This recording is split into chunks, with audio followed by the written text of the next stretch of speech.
Good morning students. कल हमने chapter 6 की रीडिंग की, भगवान के डाकिए। अब आज हम इसके क्वेश्चन आंसर करेंगे। कवि ने पक्षी और बादल को भगवान के डाकिए क्यों बताया है, स्पष्ट कीजिए। कवि ने पक्षी और बादल को भगवान के डाकिए इसलिए कहा है क्योंकि जिस प्रकार डाकिए संदेश लाने का काम करते हैं, उसी प्रकार डाकिया क्या काम करता है? डाकिया डाकघर से चिट्ठियां उस घर के पते तक पहुंचाता है। जिस व्यक्ति ने वो चिट्ठी लिखी है, वहां से वो पोस्ट ऑफिस में वो पोस्ट कर देता है। उस पोस्ट ऑफिस से उस शहर को भेजी जाती है वो चिट्ठी, उस शहर के पोस्ट ऑफिस में पहुंचती है। वहां से डाकिए, जो लोकल डाकिए होते हैं, वो घर घर तक उस चिट्ठी को पहुंचाते हैं। तो चिट्ठियां पहुंचाने का काम किसका होता है? संदेश पहुंचाने का काम किसका होता है? डाकिए का। तो यहाँ पर कवि ने पक्षी और बादल को भगवान के डाकिए इसलिए कहा है क्योंकि जिस प्रकार डाकिए संदेश लाने का काम करते हैं, उसी प्रकार पक्षी और बादल भगवान का संदेश हम तक पहुंचाते हैं। उनके लाए संदेश को हम भले ही ना समझ पाए, पर पेड़ पौधे, पानी और पहाड़ उसे भली प्रकार समझ लेते हैं। जिस तरह बादल और पक्षी दूसरे देश में जाकर भी भेदभाव नहीं करते, उसी तरह हमें भी वैसा ही व्यवहार करना चाहिए। हमें भी आपसी भेदभाव भुलाकर रहना चाहिए। कवि ने कहा ना कि एक देश में भाप बनती है और दूसरे देश में उन बादलों से वर्षा होती है। तो ऐसे ही कवि ने कहा है कि जो पक्षी और बादल है ना, वो किसी तरह का भेदभाव नहीं करते, एक देश से दूसरे देश तक संदेश को पहुंचाते हैं। उनके मन में भेदभाव नहीं होता। इसीलिए कवि ने पक्षी और बादल को भगवान के डाकिए बताया है। नेक्स्ट क्वेश्चन, पक्षी और बादल द्वारा लाई गई चिट्ठियों को कौन कौन पढ़ पाते हैं, सोचकर लिखिए। पक्षी और बादल द्वारा लाई गई चिट्ठियों को पेड़ पौधे, पानी और पहाड़ पढ़ पाते हैं। पक्षी और बादल द्वारा लाई गई चिट्ठियों को पेड़ पौधे, पानी और पहाड़ पढ़ पाते हैं। निम्न किन पंक्तियों का भाव है? पक्षी और बादल प्रेम, सद्भाव और एकता का संदेश एक देश से दूसरे देश को भेजते हैं। पक्षी और बादल ये भगवान के डाकिए हैं जो एक महादेश से दूसरे महादेश को जाते हैं। हम तो समझ नहीं पाते हैं, मगर उनकी लाई चिट्ठियां पेड़ पौधे, पानी और पहाड़ बांचते हैं।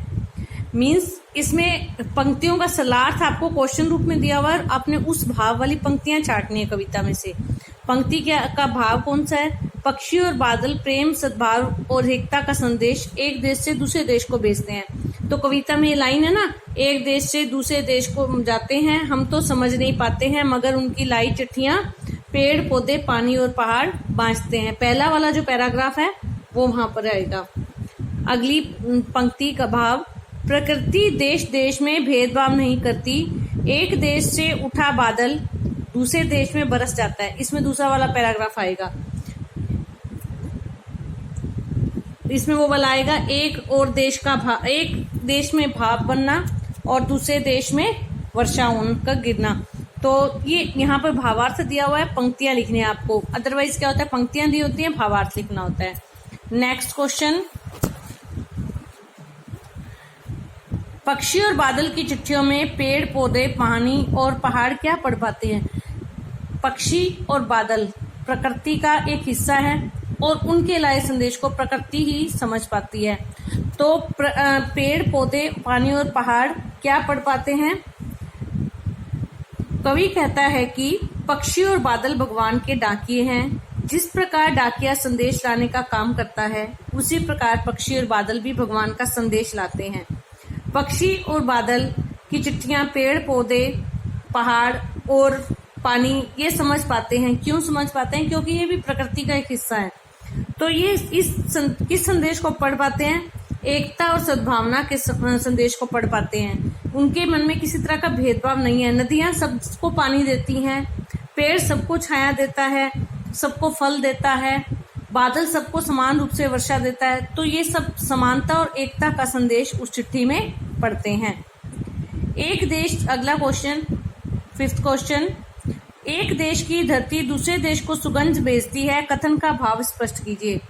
यहाँ पर भी एकता का भाव स्पष्ट होता है कि एक देश की धरती अपने सुगंध व प्यार को पक्षियों के माध्यम से दूसरे देश को भेजकर सद्भावना, एकता, प्रेम का संदेश देती है। धरती अपनी भूमि में उगने वाले फूलों की सुगंध को हवा से, पानी के बादलों से भेजती है। हवा में उड़ते हुए पंछी जब उनके पंखों पर वो फूलों की जो कुछ सुगंध है वो तैरकर दूसरे देश में पहुंच जाती है। इसका अर्थ क्या है कि एक देश दूसरे देश को सुगंध भेजता है। यहाँ पर एकता और सद्भावना का संदेश दिया गया है। नेक्स्ट क्वेश्चन, पक्षी और बादल की चिट्ठियों के आदान प्रदान को आप किस दृष्टि से देख सकते हैं?